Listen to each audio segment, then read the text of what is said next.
Did you know Nationwide is so much more than a great insurance company? They're one of America's largest financial services companies. Like how I'm more than just quarterback Peyton Manning, I'm also meditating Manning.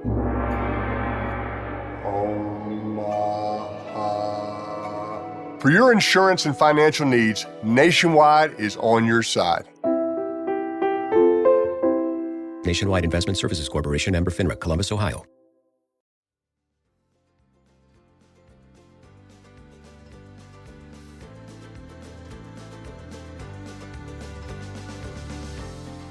Welcome to the Sportswoman Show. I'm your host, Gabby Hoffman. From gator hunting in the swamps of Florida to fly fishing in the cold water streams of the Mountain West, join us as we explore real human stories of women, from influencers to scientists to policymakers who are spending their lives in the outdoors. Let's begin.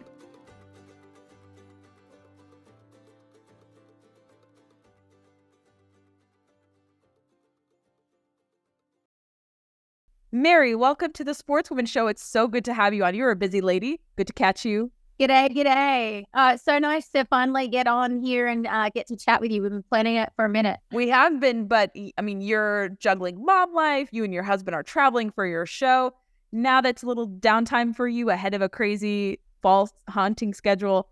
This is a perfect time to share your story because I think people are aware of who you are. I hope the listeners, the women especially who listen to my show, have become aware of you. If they haven't become aware of you, I hope this podcast does that. But you have such a fascinating backstory coming from Australia, settling in the United States, living out kind of, with your Aussie roots and then channeling your American naturalized, kind of customs too. So you blend the best of both worlds. So how did you make the move from Australia to here? Did you always do hunting and fishing in Australia, or is that something you did when you came here to the States? I didn't actually. So my family at home, I am one of 5, Irish Catholic upbringing.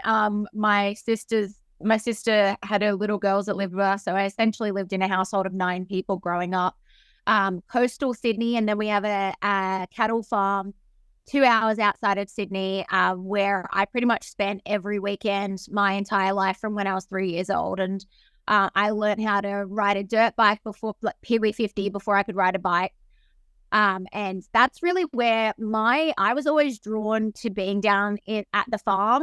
Whenever we get into trouble in school or anything like that, my parents would say, let's airlift the kids and take them down to the farm. And so the farm was really a place that kind of saved me a lot and restored me mentally in a variety of different ways. And so yeah, I didn't grow up hunting, even though I wanted to learn how to hunt. I had a boyfriend when I was 20, and he was in the special forces, and he rifle hunted and shotgun hunted because Australia's more restricted on guns, and that's a whole other conversation. But essentially, if you have a farm and you have pests, you can have pretty basic weapons. But anyway, so yeah, he fox hunted and kind of pest hunted, and I wanted him to take me, and he said it wasn't a place for women. So that was my experience in Australia before I moved over. And so I actually moved to LA originally for acting, and so my background is in acting. I was the girl who literally photos of me at preschool on the stage with my gowns on, just putting on a show for everyone. And so that was something that was just like, I always wanted to be a performer and an entertainer. I sang, did the choir, I played the guitar, I played the trombone. I was in every acting event at school. And then when I left, in the 11th grade, so both my parents are academics. My dad has passed now from pancreatic cancer, but he was a teacher turned commissioner in industrial relations. And my mother was a lecturer turned dean of a university, also in industrial relations. And so I grew up in a very academically focused family. They were the 2 first people in their families to get degrees. And so they really passed that on to us, that it was utterly important for us to go and get a degree. So they were also baby boomers. My dad was born in 1942 during the Second World War and went through very tough times. And so for them, getting an education was extremely important. They came through very different times to us. I still think getting an education is very important. I just think it's not the only way. College is not the only way necessarily now for young adults. I think there's a lot of different ways that you can go about it, and it doesn't necessarily play into your skill set. And that was what I found. And so I was working actually in a law firm it was a big law firm in Sydney. I'd moved my way up into that law firm, and I was doing property law as a conveyancing assistant. And I went backpacking around Central America.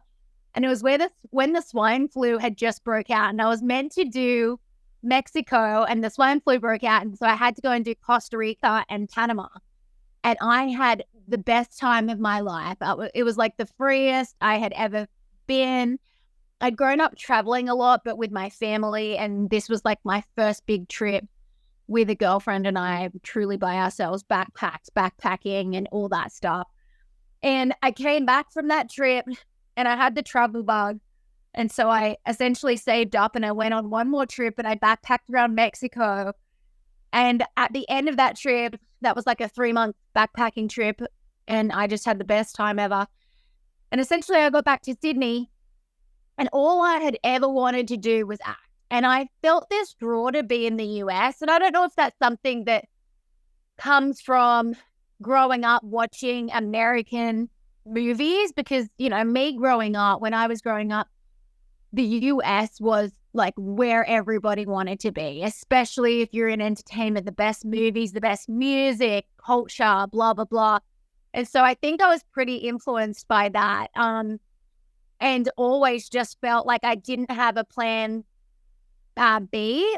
I always knew in my heart that I was meant to be in entertainment. And so I got back from that trip backpacking around Mexico and got the train into work. So in Sydney, where my parents lived, coastal Sydney, you get the bus to the train station and you get on the train and go to work. It's kind of similar to, I guess, like London or something like that. And I got on the train to work and looked around.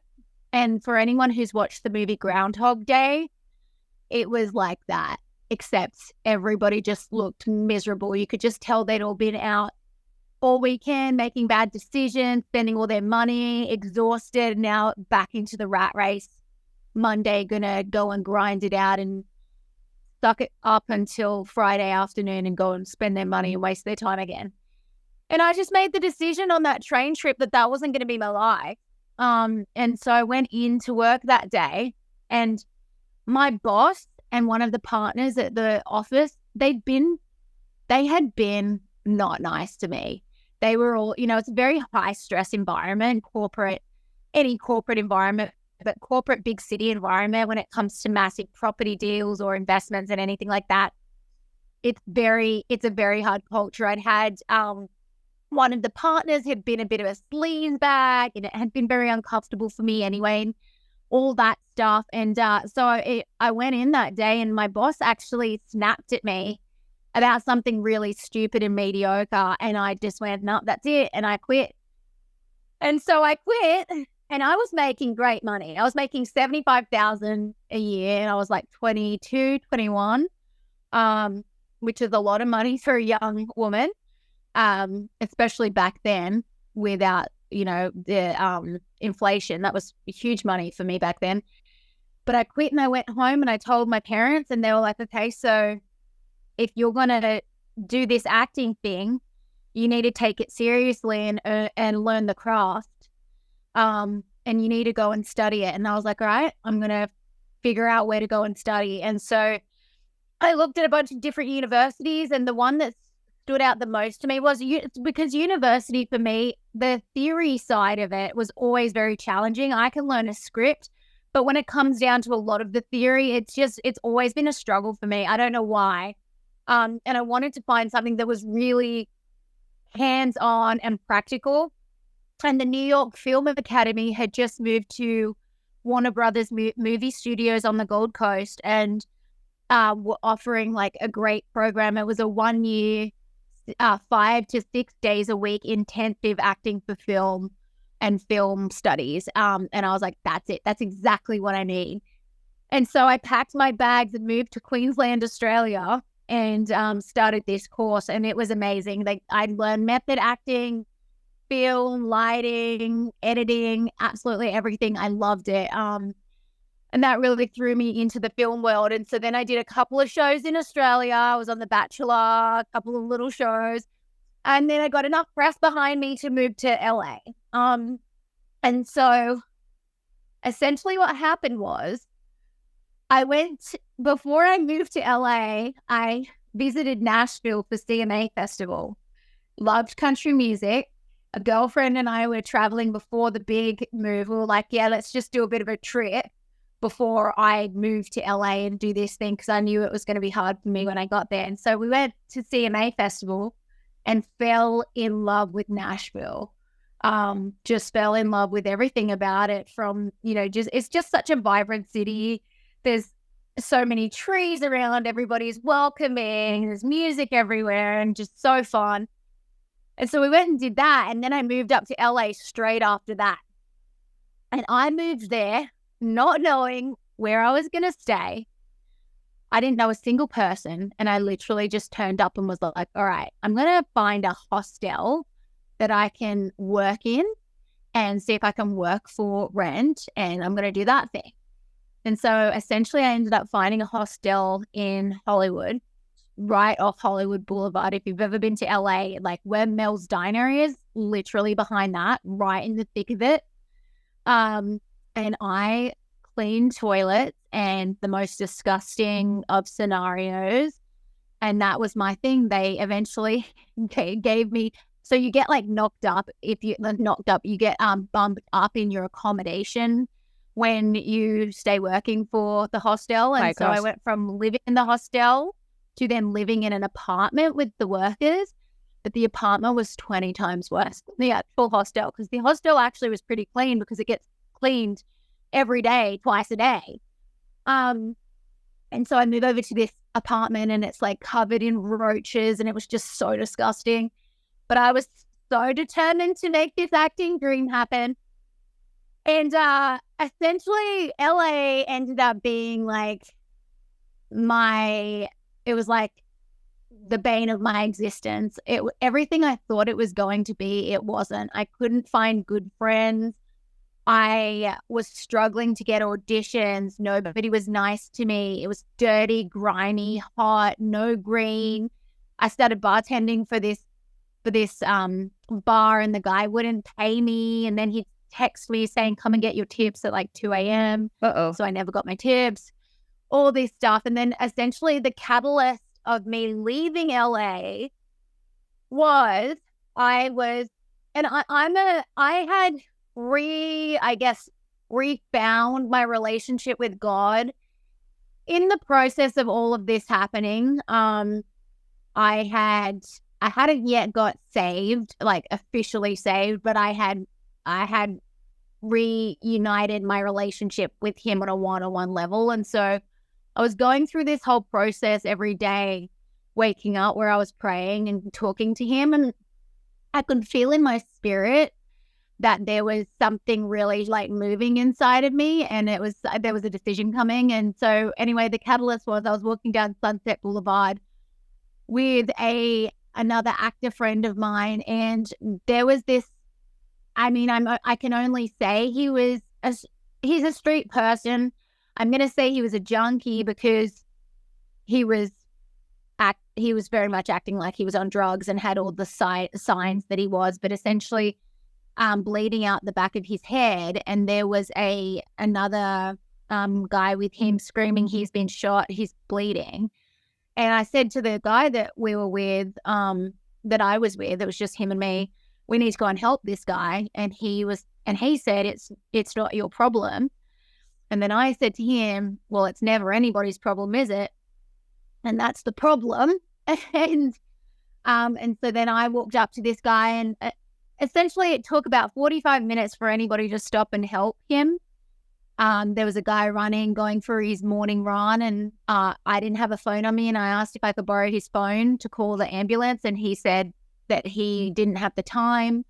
Anyway, it was this whole thing. And so eventually I get somebody to stop and give me a phone.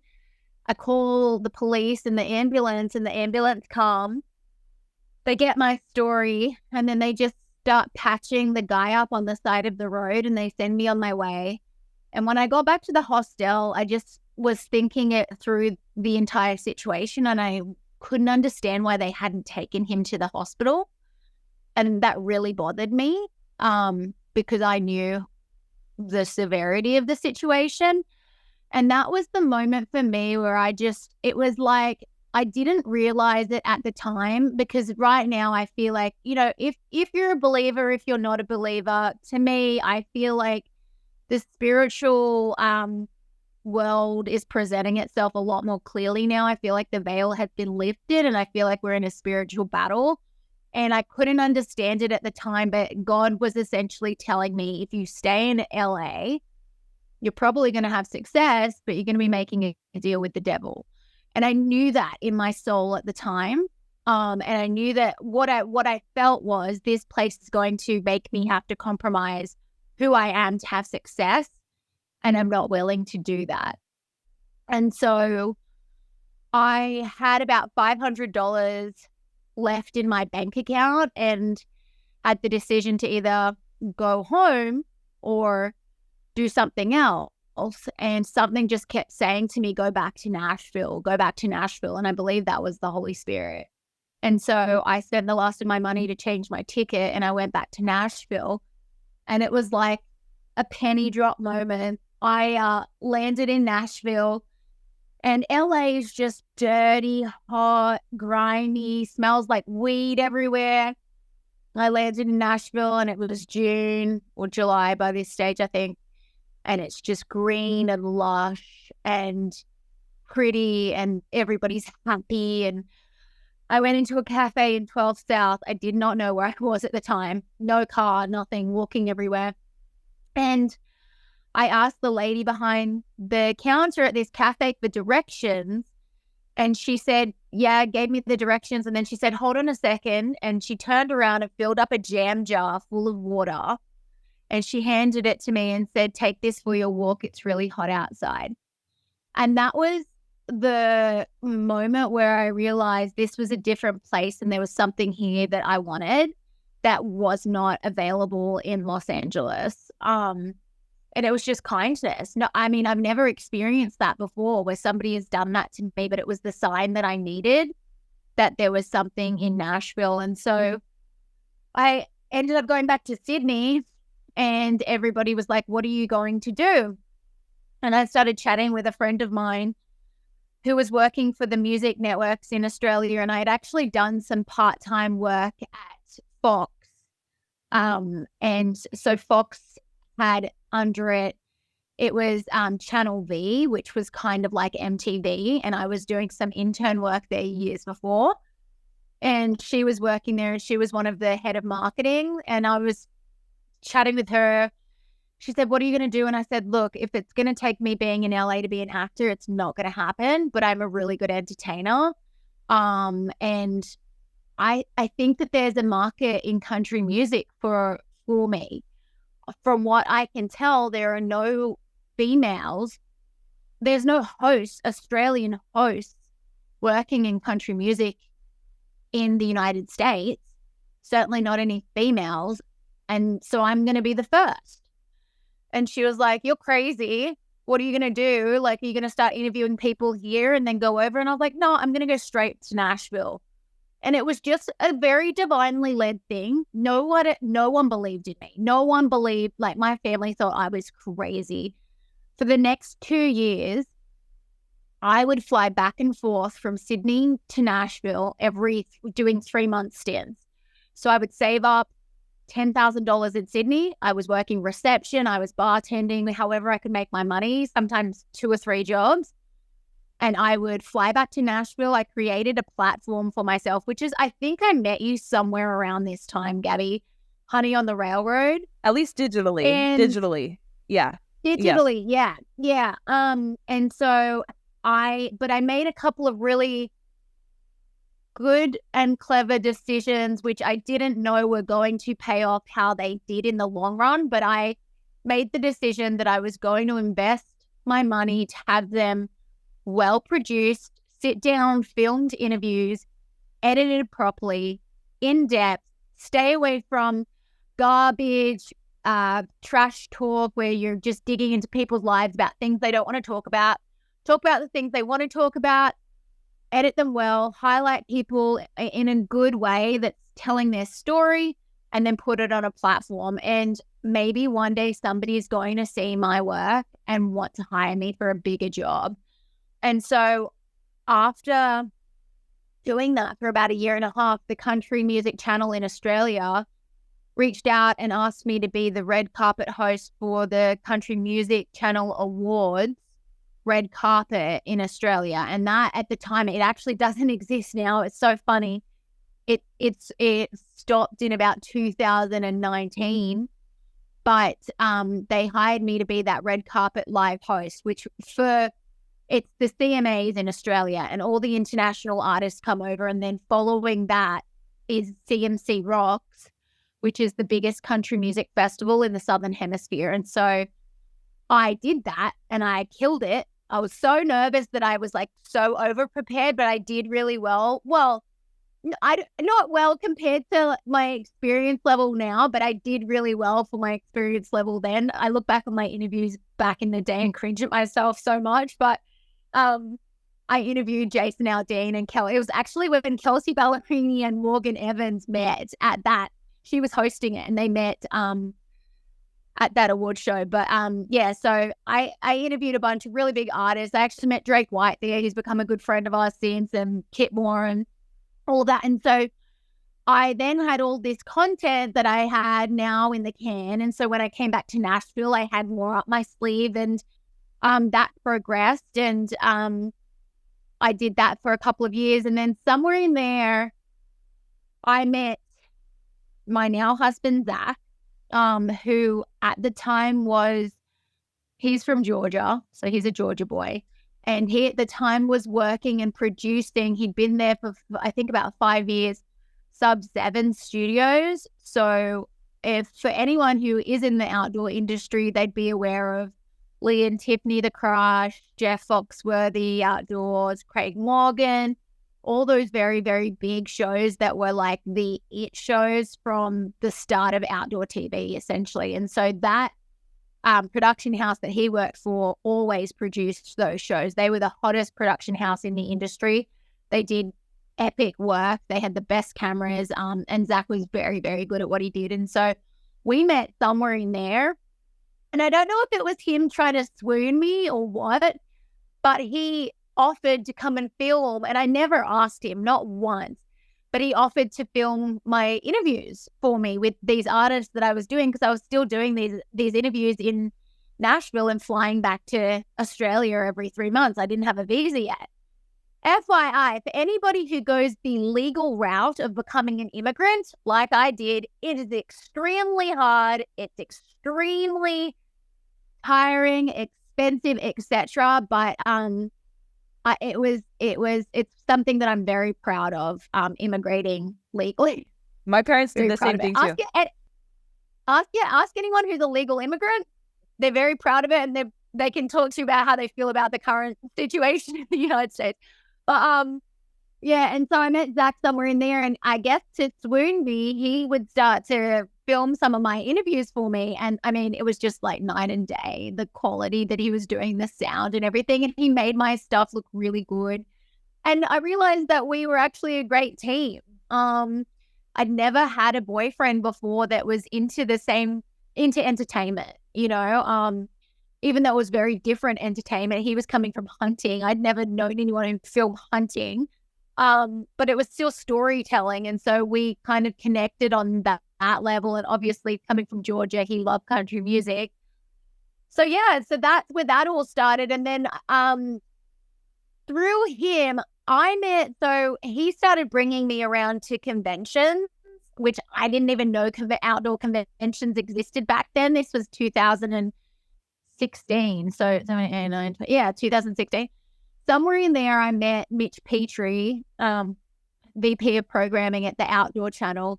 And I have to shout him out because he's been somebody who's been a big champion of my career. And I've had a lot of people who haven't been.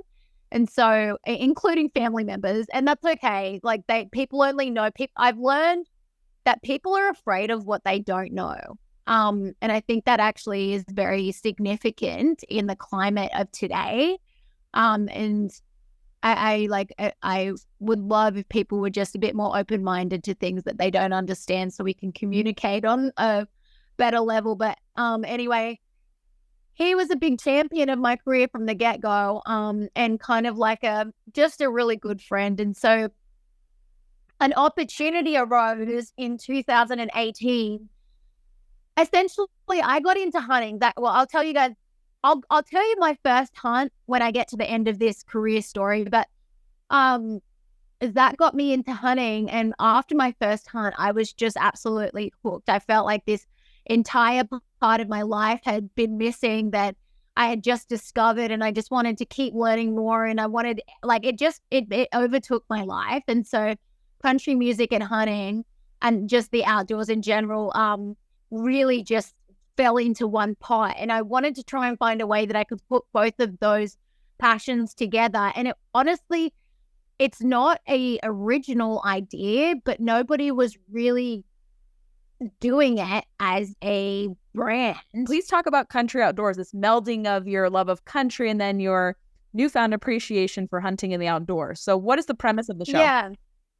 So in 2018, Mitch came to me and said, look, I know that you've been wanting to do this, and we've got the opportunity to start a podcast. And I think you'd be a great co-host. What do you think about doing this Country Outdoors thing? And I was like, that's my dream. I mean, that is a dream come true. That is literally just like bringing both worlds colliding together.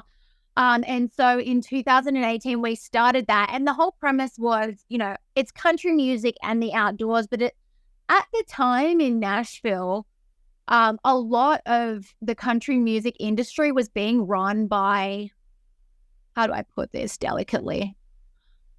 It was being run by people that did not want the majority of people that were running it did not want these artists to talk about hunting, guns, God, pretty much anything that's conservative leaning, I would say, or just, country, not even conservative country. Leaning. Yeah, country.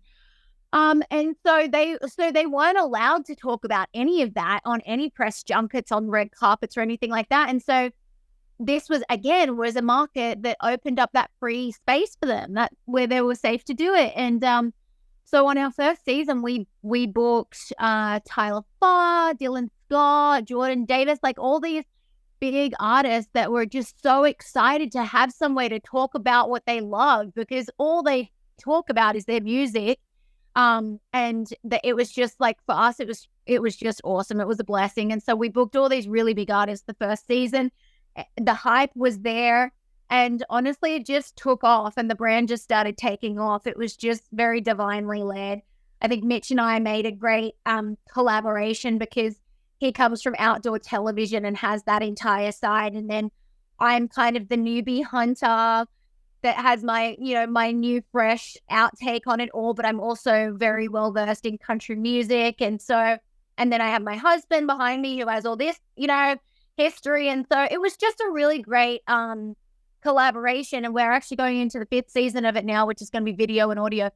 But essentially from that birthed the brand. Come 2020, Zach was working for the owner of Bass Pro, filming all their personal hunts. Oh, cool. He'd left Sub 7 and went there, Johnny and JP.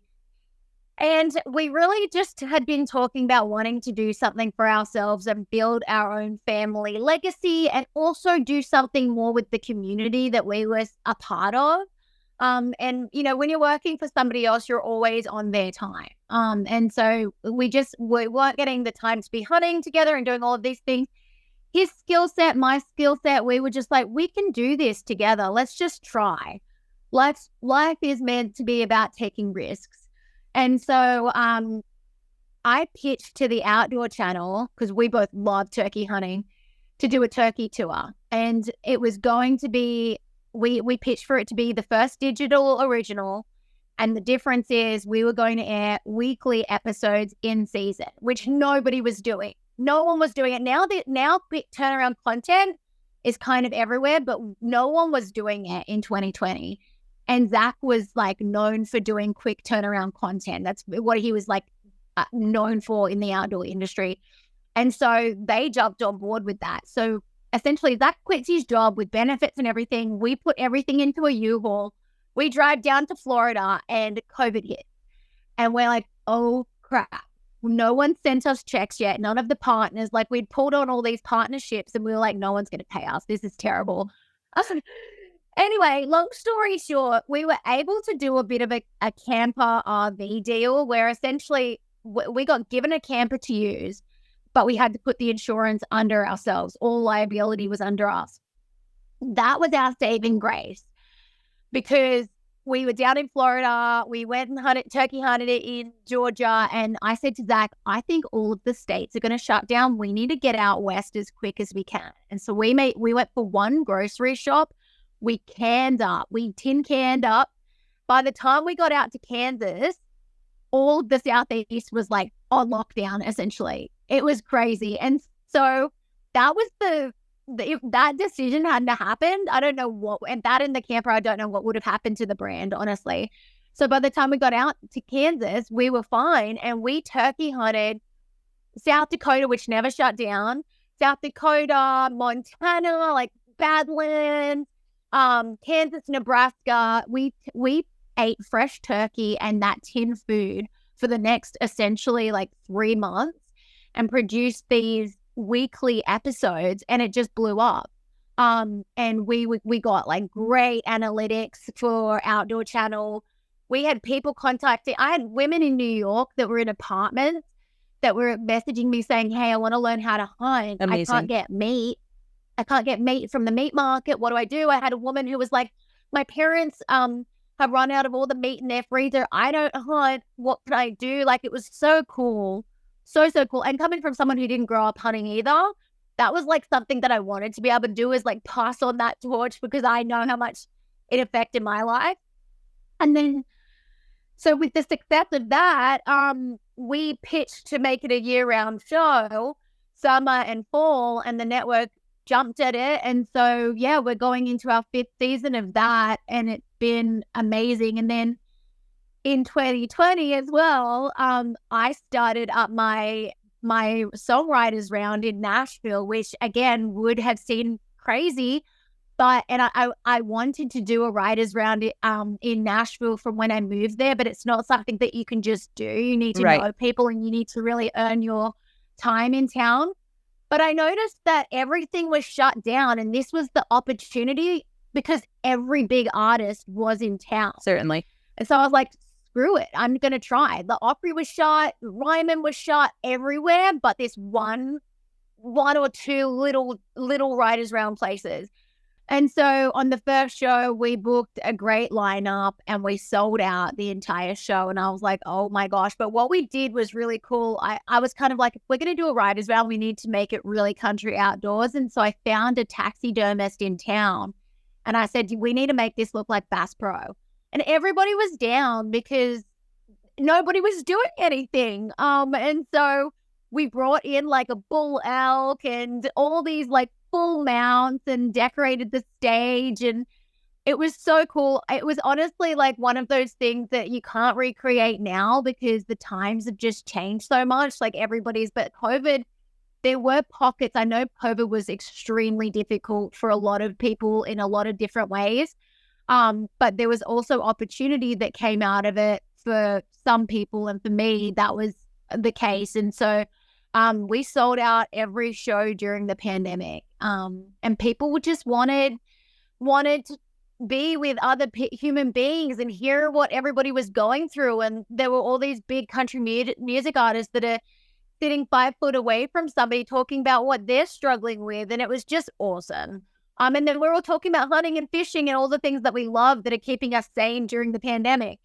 And so that blew up, and then we started. So yeah, I mean, we're going into now. It's 2024. We've been in operation since essentially 2018, and we've got our digital adventure series, which has been going great. We do stuff with Mossy Oak, and we're doing festivals now. So we're a part of Field and Stream Festival this year, which I'm really excited about. Yeah, it's cool because there really hasn't been a music festival that's truly been a dedicated festival to the outdoors. Yeah. And so like they have everything going on there, from activations on site where you can go off-roading, you can shoot guns. There's a tactical total archery challenge course. There's a hunt village with all the biggest outdoor vendors. There's a fish village with all the biggest fish, with Pure Fishing the sponsor. They got amazing fish tanks. And then they have a campsite area and then camping. And it's super cool. I've been working with them a lot behind the scenes, and we're really excited about that. Just want to tell you guys, I don't think I even told Gabby this, but 2 of you are randomly going to be drawn to win 2 3-day passes to Field and Stream Festival. We'll include that in the show notes. I'll have Cody mention that and include that in the show notes. That's awesome. Yeah, and I'll share that too. Okay, awesome. And so yeah, we wanted to do that for you guys. And so yeah, the brand is going really well. We're really involved in, the NWTF, and that's probably the one big conservation nonprofit that's very close to us. Because it's just our people in the Southeast, and they do so much for wild turkey conservation.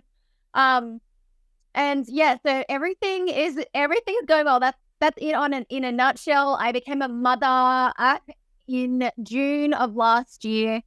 That changed everything for me. I obviously my hunting slowed down a little bit, but that's okay. I love my little girl. She is the best thing that's ever happened to me. And anyone wondering or questioning if they should give it a go, it was honestly the biggest gift I've ever been given. So yeah, now we're thinking about the things that we want to raise her in, and how we want to raise her from the outdoor lifestyle to schooling and all that stuff. It just completely changes your outlook on life.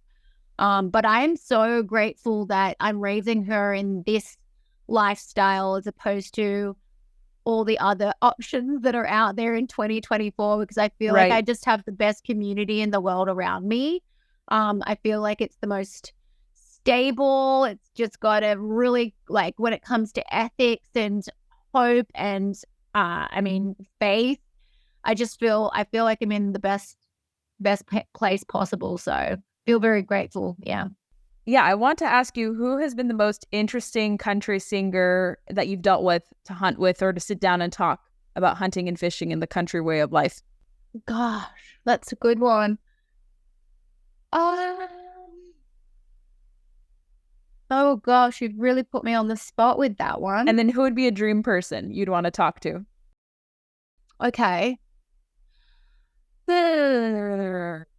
Oh, you're gonna have to give me a second to really think about that, because I've worked with so many wonderful people. I would probably say Mo Pitney. So Mo Pitney is country and gospel and bluegrass. And he is just like, honestly, the closest thing to John the Baptist in real life. I don't know what he could probably be a cult leader. Like, I don't mean it like that. He's just like, I've never seen somebody sway from their walk with God as much as he doesn't. He's just like so in line with what his mission in life is, and it's like a breath of fresh air. He's the person, whenever I have any worries or I need to pray on something, whatever, I speak to him and his wife. And it's funny, like it's like he has a direct line with God. It's bizarre. He'll be like, he came and turkey hunted at the Old West Invitational last year with his wife, and he said to Zach before it, well, you know what? I've asked God for us to double up, and I think he's going to do it. And they did. And he's like, it's just crazy. Anyway, I don't know if it's just good luck or it's, I don't know what it is, but that man, he's just a very interesting guy. It's good to have people in your life. I really, truly believe you are who you surround yourself with. And it's good to have people in your life that can hold you accountable without being judgmental. And he is one of those people for me. He's really, it's good if you have any sort of a belief system, or it's good to surround yourself with the fruit of the tree. And him and his family are like that, and I really respect them a lot. So I would say Mo for my favorite. And then like a dream interview, I have to ask you, is Lainey Wilson outdoorsy? Because I know her boyfriend ducks we've had Lainey on the podcast. She's not a super hunter, but she certainly would get out there and I mean, obviously grew up riding horses and all that stuff. But I don't think I've ever seen her hunt, but she probably would. The girl's so busy, but I doubt she gets the time to these days. Somebody for a dream hunt. So, I always thought, people can say what they want about Luke Bryan, and I'm only saying Luke Bryan just because if you actually you can think what you want about his music, but I feel like if you look at his story, he's really overcome a lot in his life, a lot of loss, and it's kind of seems like him and his family have always seemed to rise above, and they give back a lot. They give back a lot to their community, and he's a great hunter. He's hilarious. And I feel like he'd just be a hoot to be hunting with. I know people that fish his bass pond, and they said that he is hectically, like, he's a stickler, or he is largemouth bass. Like, he has to be there when you're fishing because he's so worried that, anyway, he's like, just insane about his largemouth bass. So I feel like he'd be really funny, and that wasn't actually an answer that I thought I was going to give. But you know what? I think that the older that I get, I want to be around people that just like make me feel a little bit lighter, and make me laugh and bring some hope. So yeah, I'd say it's very different people for sure. But Mo Pitney and Luke Bryan, which is funny. Those are fascinating responses. And I want to ask you more so about your own hunting journey. You've been doing this now for a few years. What has been a memorable hunt for you? Was it a first hunt, one of your early experiences, anything recent where maybe it combined like both hunting and fishing? What has been really memorable for you through country outdoors and your hunting journey? So I've been hunting now for 7 years. I've had, I would say, the two most memorable hunts that I've been on. One was in Saskatchewan, Canada, for whitetail. And that was memorable because we were hunting on native Cree land with the Cree Nation people. And that was just a really cool experience to hear about them. I met the chief of their community, who was a female, and she was a hunter. And it was just really cool to hear her story. It was cool to hear about the struggles that those people still have, especially when it's come to like the Catholic school system and all of that stuff with children being buried and trying to find all that stuff. But that was very interesting for me. I actually missed the buck to start with, and then ended up getting him, and so that was a cool experience for me to be able to keep pushing myself and then walk away with something. Plus you're hunting in the snow and just being on native land, and it's just a very special experience. One of the young girls came out and did a powwow, and she was a young hunter as well. And so that to me, like coming from Australia, being on native land in Canada with the tribe people, was just amazing. The alternate to that, and I don't know why these are both native stories, but I guess they are, probably because they're just so unique from the world that we usually live in. But that was my water buffalo. I hunt in Australia in 2022. That was just before I got pregnant. And we hunted in the Northern Territory for water buffalo, and that one was archery. The one in Saskatchewan was rifle. But we were hunting with an Indigenous guide on Arnhem land, which is sacred Aboriginal land. You can only go onto that land with a native. You have to have them with you. You have to have permission. He has to be an elder. It's a whole thing. And so we hunted with Carl Goodhand up there, who's he's got a very long-term relationship with the native. people there, and he treats them really well. And so our guide captain came out with us, and he was just a hoot. And for me, just I think growing up in Australia, that was something that I wanted to do, because it's an experience of my own country that most people don't get. You're out there with everything wild, from crocodiles to pigs to water buffalo to snakes. And so we went out onto Arnhem Land, which is about 3 hours drive outside of Darwin, close to Catherine. So for anyone who's looking on a map, and we essentially had to like push through to make our own pathway to camp. Like it was somewhere that people just haven't been.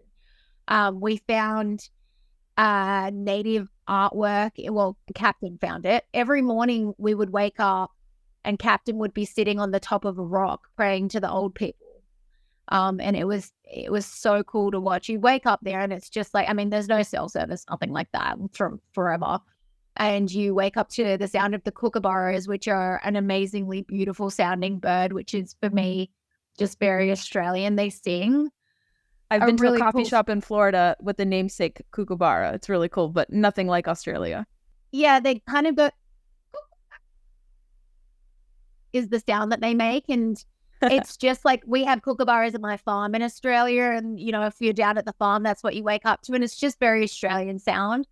The birds in Australia are just such a unique sound too, like with, you know, different places that you go to. But you sleep in a thing called a swag, which is a sleeping bag that has a tent attached to it, which is also just very Australian. I don't think you can, like, you might be able to get them on Amazon or something, but it's an Australian sleep sack.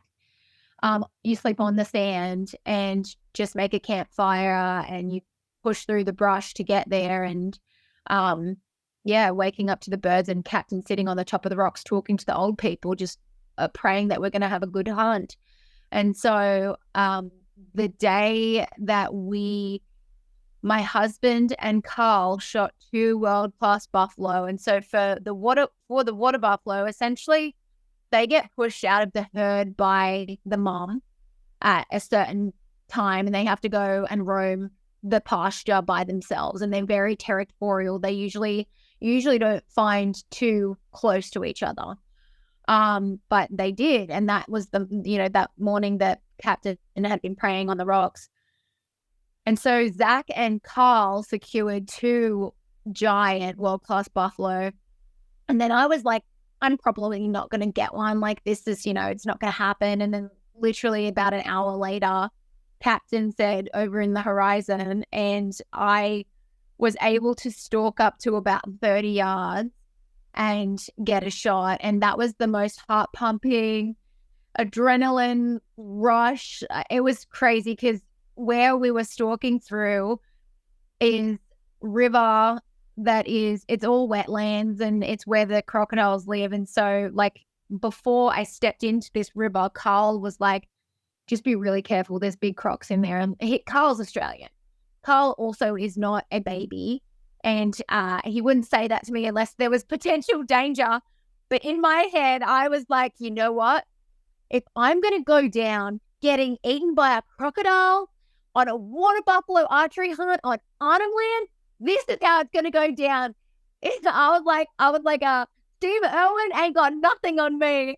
And so anyway, I ended up shooting that water buffalo in that water where there'd been like it was like a 12-foot crocodile or something crazy the day before that they had video footage of, that he showed me after the hunt. And I'm glad he didn't show me before the hunt because it was huge. But that thing started charging me. And the water buffalo are crazy. They don't come across, especially on Arnhem Land, they don't come across people. When I shot him, his eyes locked onto me and went completely black, and he started charging at me. And I essentially got on the Ranger, which ran back, got on the Ranger, and we had to like charge off because he was going to crush us. And then, it was insane. And then when we went up to him, they do a death moan like a bear, which is a very emotional experience. It's very like it felt sacred. It put a lot of weight on the situation. It made me really feel like I'd taken the life. I was very grateful for being able to do it. And it was and at the end of that hunt, because Captain started crying and I was like, "Are you okay?" And he said, "Yes, the old people had given you a blessing over today and they were happy that you were here." And so that was just like, I'll never forget it. It's just, yeah. And, there is a weight. It doesn't matter how long I hunt for, there is always a weight with taking that life. And there should be respect given to that. And so we took a bunch of the meat, we cooked it back in camp. The water buffalo tastes pretty much like beef. It's a little drier, probably best, honestly, to just do it in a crock pot, because the water buffalo that I shot was about 18 years old, which is pretty crazy to think of. These guys, yeah, they're tough. They are tough. And so, yeah, that to me was pretty magical. I mean, I couldn't replicate that situation if I tried to. After the hunt, we went and swam in a billabong, which is also just very Australian. It's certain parts of the country that have these beautiful billabongs. And if you go onto my Instagram, you can see a lot of the photos, but like, it was just magical. And essentially, it might be a bit TMI, but Captain on that trip said, "You know what? Do you want to get pregnant? Because I can go and speak to the old people and put in a good word for you." And I said, "Captain, I wanted to get pregnant yesterday. Go and put in a good word for me." Oh, fine. Well, I was pregnant by the end of that trip, so.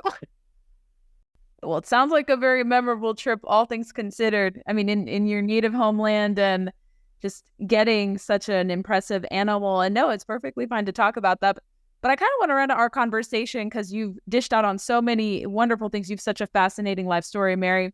For women who are interested in working in the outdoor industry, because even though you've only been doing hunting, you said 7 years, I'm about the same time frame. I started it officially in 2017. I think this December marks my 7th year. Oh, 2017, 2000, 8th year. I'm sorry. What am I doing? No. What am I talking about? No. My 7th year too. Yeah. I'm good at math. I'm just having a brain elapse for a moment, but 7 years for me too. And so women who want to work in the industry, you've made a career for yourself as an adult onset hunter. And I think a lot of women listening are probably curious, how did someone, coming from Australia make it in the United States within 7 years and has this illustrious career, talks to country singers, does this, teaching her baby how to do that. So what career advice, as we round out the conversation, would you like to impart to any woman interested who is listening that may want to dip into the outdoor industry or work on some semblance of, filmmaking, video work, what have you? Please give some advice. Yeah. So there's a couple things, and I think that they're things that in the long run, it might take you a little longer to get there, but I think in the long run, you'll end up standing out and have longevity. And I think that's learning, like what my parents said to me, learning the craft of what it is that you want to do. We're living in a world right now where everybody's just becoming TikTok famous.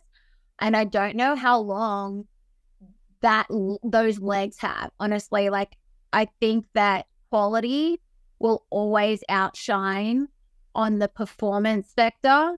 And I think that if you want to have a long-term career, you need to invest in yourself in some skill set. And It's a good piece of advice.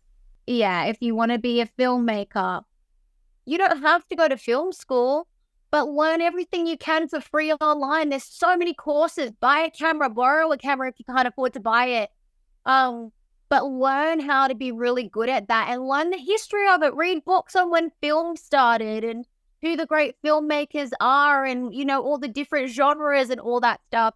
If it, you want to be working in the hunting industry, why do you want to be working in the hunting industry? That's important. Why? I always think there has to be at the top of it all. I probably about 4 years ago had some kind of come to Jesus talks with myself on ego. And I think when I really started praying to God for him to present opportunity for me to glorify him and the gifts that he'd been given to me, because I felt like it was becoming very ego driven. You know, I'm doing red carpets and blah, blah, blah, blah. And it's like, that's not why you're good at these things. You're good at these things because you're meant to be helping and giving back to God's people. And so I think that learning why you want to do that and how you can impact other people's lives through what your gift is, learning what your gifts are, knowing who you are, and learning how to be the best version of yourself that you can be. When I was in acting school, my acting coach said to me, and it's advice that I've held on to so much, and honestly, it takes so much pressure off you when you remember it. He said, Mary, there are a million girls out there trying to be the next Angelina Jolie, trying to be the next Scarlett Johansson. Be the next Mary O'Neill. Figure out what really makes you unique. Figure out what makes you different. Figure out what you're good at and become really good at it. And so I realized, you know, where my gift shined, where I fail, and honed in on the things that I'm good at, and never stop learning. Never stop challenging yourself. Don't be afraid of failure. Treat people well. You never know who's going to come back into your life. Even if somebody treats you poorly, treat them well. But yeah, figure out why you want to be where you are. Is it just for ego? Is it because you want to be famous? Because I know that's a very easy route for people to want to go down. It doesn't serve you well in the long run. So figure out why you want to do something, how you can make a bigger impact on it, and don't try and be like anybody else. Now, I'm not saying you shouldn't find role models or mentors. For sure, surround yourself with people that are doing those things that you want to be a part of.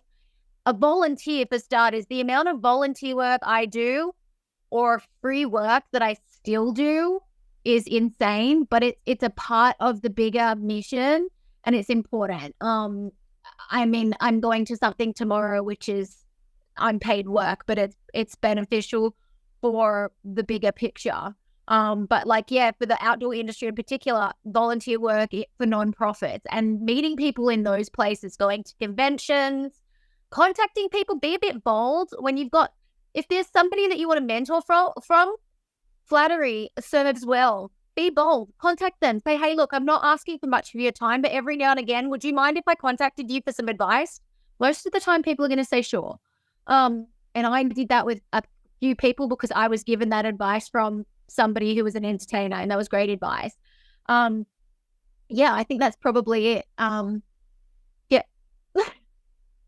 That's excellent piece of advice. I think, yes, you have to have more useful skills. I mean, editing skills could come in handy for a TikTok or Instagram. TikTok's not my favorite platform. I don't use it personally with the concerns I have over security. But there's a lot of those same features on Instagram. But you're right, it could absolutely fade. So it is important to have a skill set. I learned how to do Adobe Premiere Pro and the various different adjacent programs, Photoshop, what have you. Very, very useful. Now I do policy work, but I still do a lot of filming, editing, Photoshop, etc. on the side. Exactly. So it's extremely important to be versatile. You'll get more clients, you'll get more freelance gigs out of that, and it helps you in the long run.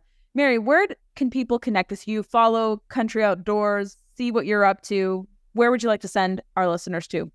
Yeah, you can check out our episodes on our YouTube or Outdoor Channel Digital. You can follow my social platforms on Mary O'Neill Official or Country Outdoors, and it's that on everything. But yeah, I mean, reach out if there's anyone listening who has cool stuff coming up. Like, we get contacted all the time for different, kids hunting opportunities and things like that. We're always open-minded to hearing it. So reach out if you've got something that you want to chat about. If you want some advice, I will do my best to get back to you in a timely manner. When I spend time, like, every now and again, just going through my stuff. And yeah, feel free to reach out as well. But yeah, just invest in yourself and figure out what's going to make you happy in the long run. I can tell from personal experience, chasing fame or clout is not it. And so figure out what value you can add to other people's lives, and that will serve you. Outstanding. And I know we'll have some stuff to do, hopefully, God willing, in the future, it'd be fun to collaborate with you and collaborate on some hunts, maybe go on some fishing adventures, something of that nature. Once my schedule starts to settle a little bit, it'd be fun to do some things with you.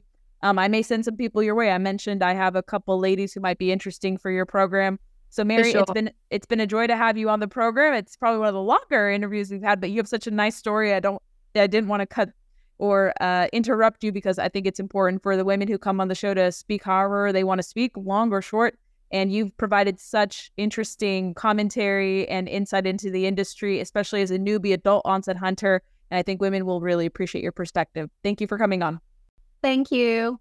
Thank you for joining us on this episode of the Sportswoman Show. Your support is so crucial. Take a moment right now if you can and help us out by hitting the subscribe button on your podcatcher of choice, leaving a review, sharing with your friends, and engaging with us on social media. We also need guest ideas. If you have a suggestion on a strong outdoor woman we need to talk to, shoot our producer an email at cody@troutstreamstudios.com.